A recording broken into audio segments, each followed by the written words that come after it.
Welcome to our Summer SIAL special bonus episodes of the Food Professor podcast, presented by Cattle.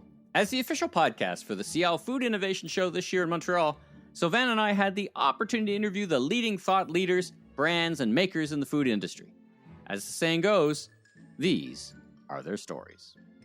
Stay tuned for Season 5 of the Food Professor podcast, debuting August 29th. We'll be back on the mic together, live with our particular brand of truth, insight, interviews, custom research from our friends at Cattle, and yes, a little bit of fun. In this episode, we welcome back to the podcast one of our favorite guests, Chef Chuck Hughes. Chuck stops by the SIAL podcast studio and visits us to chat about his new line of food products, one of which was a finalist in the SIAL Innovation Awards. We talk about how he decided to get into the food business and what it takes to get products off the menu and onto the shelf, and the tricky intersection of innovation and commercial success. Chuck Hughes, welcome back to the Food Professor podcast. How the hell are you? Really good, thanks. Thanks for having me. It's great to see you. We're here at SIAL, and you're kind enough to stop in. Your products were finalists in the big innovation event. Yeah. And between when we last spoke to you, Savannah last spoke to you, and today, you've launched a whole line of products. I see them at Longo's. I saw you on Insta talking about them at Walmart. Where did you always want to have your own product line? You've got your own cookbooks. You go to the restaurant. Tell me about the genesis of the idea. It's a good question. Honestly, it's one of those kind of one of those things that came out of after 10 years at the restaurant, and the restaurant's actually going to be June 1st, 18 years. Wow! And Sylvain and I are going to be there tomorrow night. Every time we come to Montreal, Savannah and I, we always go to the restaurant. Nice. Every time. Garde Manger, I'm taking reservations as we speak. So for our 10th year anniversary, we wanted to, our landlord was a big part of this. He's a Greek importer of goods that we've been using since day one. So his olive oil, he's my landlord. He sells me like big vats of olive oil, and for our 10th year anniversary, we said, should do kind of a special edition gift for people, and it grew into this bigger idea of like, I love your olive oil. That's the first product of yours I bought. Yeah. I think where did I buy it? At Longo's. I love the presentation. I love the bottle. And it's a good quality, inexpensive. Yeah. I kind of call it like an everyday use olive oil, where you don't really have to, olive oil runs the gamut and up until super premium and all the way to like cheap and cheerful. And I feel like the ones that are the most expensive are the ones that are the least used, because it's like truffles, we get truffles in the restaurant, and then like everybody's nervous because it's expensive. Are they going to yell at me? Don't do an extra shave. You do an extra shave, the margin's gone. Exactly. So it kind of stays there until, so it's one of those things. So it kind of started off that way, and then, products and things that we were doing in recipes at the restaurant, and kind of snowballed from there. And now it's been a real fun kind of new venture, if you will, cooking since the age of 17 or something like that. And the restaurant. And you got the show. You just tell me you in Louisiana, so you're still doing the show. But how did you fit this in? I'm curious about both the creative process and the infrastructure to make it happen. Because you're one guy, you're a family guy. You only got a certain amount of time. Did you build an infrastructure? Find some contractors and people who knew what they were doing? Like, talk about that a little bit. Exactly, and that's kind of how we developed the product. So, going back to my landlord, who was really the one who kind of started the idea, in a sense, if you will. And then we made the olive oil, and it went really well. And, what can we do? And so he introduced us to another guy that was kind of making what we were looking to make, and little sauces and things that I was doing at the restaurant, but that could be made on a larger scale. Sure. Very important, right? It's one thing to make it for a restaurant scale. It's another thing to put it in a processor. And that was the huge issue with most of the products that we were doing in the beginning. I had this idea where we wanted to bring quality restaurant. It was mostly sauces, because I felt like that's one of the, there's barbecue, there's ketchup, there's a multitude of sauces out there, but there's not really a good like red wine sauce or a classic kind of sauce where, you're buying your own steak, but then you grab a bottle of this, and it's, it's a little bit more expensive, but it's But when you something start, you could mix with some shallots and make it like one of your recipes. My favorite recipe of yours, I make it on my show, has and it's got pyrotechnics. So I love it. That's the best part. It's the best part. So basically, you put the chipotle pork and then you do a reduction, but you do a reduction of the shallots and some red wine vinegar and some.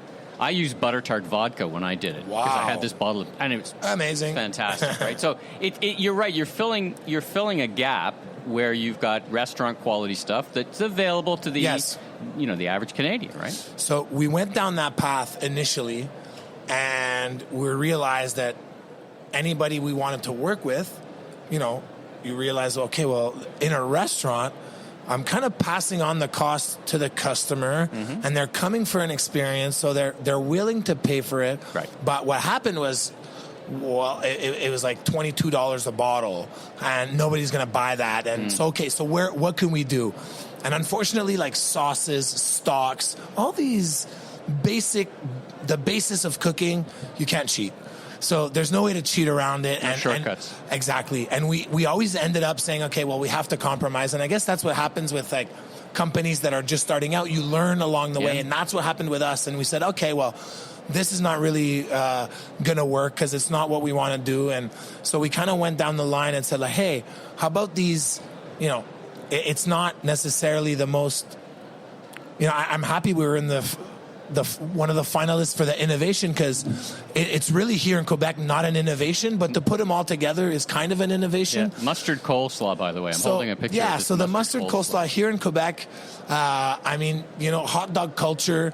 I feel like it was more part of now. Food is so international, and there's everything everywhere, and it's not like when I grew up. When you're on the road or kind of going for a snack, it was always like poutine and what people know, but the real classic is a steamed hot dog, or steamé as we call it, and most of the time you'll order it all dress, which is basically relish moutarde ketchup. Right. So we've kind of taken the relish moutarde ketchup, but also all dress, would be relish moutarde chou. So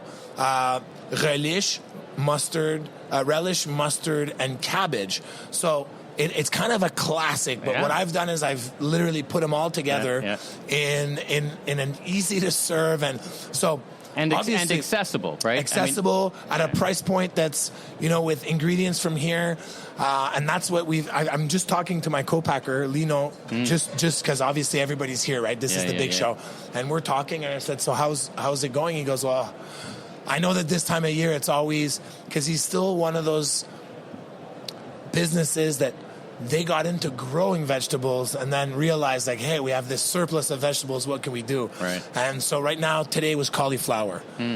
Tomorrow is eggplant. And so they're starting and so as the business grew, as my SKUs and my products, and so every 2 weeks, I'm like, oh, let's try this.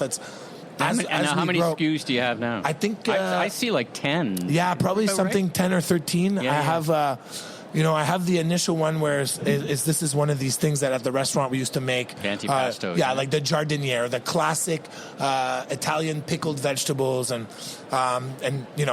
got the olive oil. You got some other sauces. Exactly, and so this kind of started it, and then we have a kind of a bruschetta topping that I end up using on anything else. Fantastic. But bruschetta, really, it's like, I have 2 young kids, so I used to be like this. I went through phases, right, in my life where I was like a pure restaurant guy where you barely could even talk to me. I was like, I work in a restaurant. I don't have time to talk to normal people. Then, and then owning my own business and realizing, oh, wait. There's a little bit of self-correction there. Yes, there's a lot more than, and so going into this, it's really kind of working in another realm of food. Oh, it's insane. Humbling? Humbling and humbling and discouraging in a sense, because not necessarily discouraging, but you realize the importance of marketing and visuals and that first glance and that look, which is great, but it's also, I have a product that most people who try it love it. But to get them to, sometimes it's hard. So to me, something that felt very obvious is not obvious to somebody else, And so we've had an amazing journey. We just signed with Walmart Canada. That's like 300 extra stores. I saw that. Did you let's talk about your distribution strategy to get technical a little bit. Yeah. Because, I do talk to brands who say, there's this sweet spot, this Goldilocks between too many points of distribution and the right amount of distribution. How did you think through that? Like, did you say, I want to be broadly available in Canada, and I'm going to pick a couple of partners, or how did you think about that?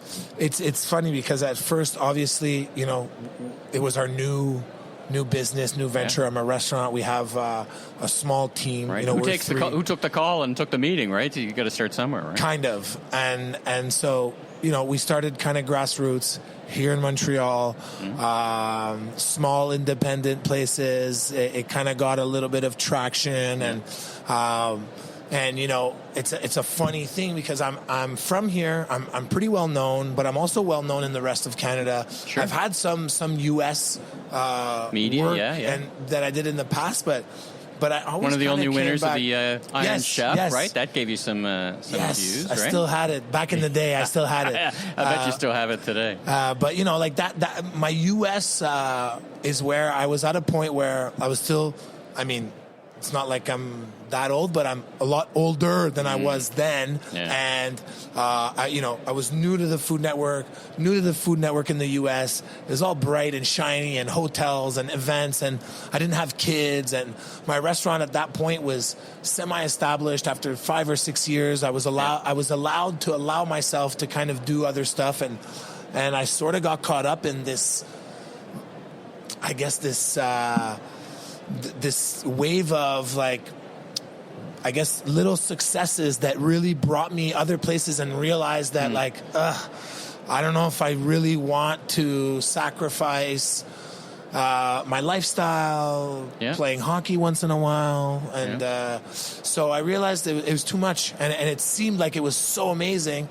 And so came back, not like I ever left, but I think 1 year I had... It's the year where I think I had 148 travel days in a year. You can't run at that pace. And, restaurant, I was not there. It was just like one of those. And I felt like I just had to keep moving and just don't stop. And if you don't stop, well, things can't be bad. But it's not like things went bad, but I was just kind of everywhere and nowhere at the same time.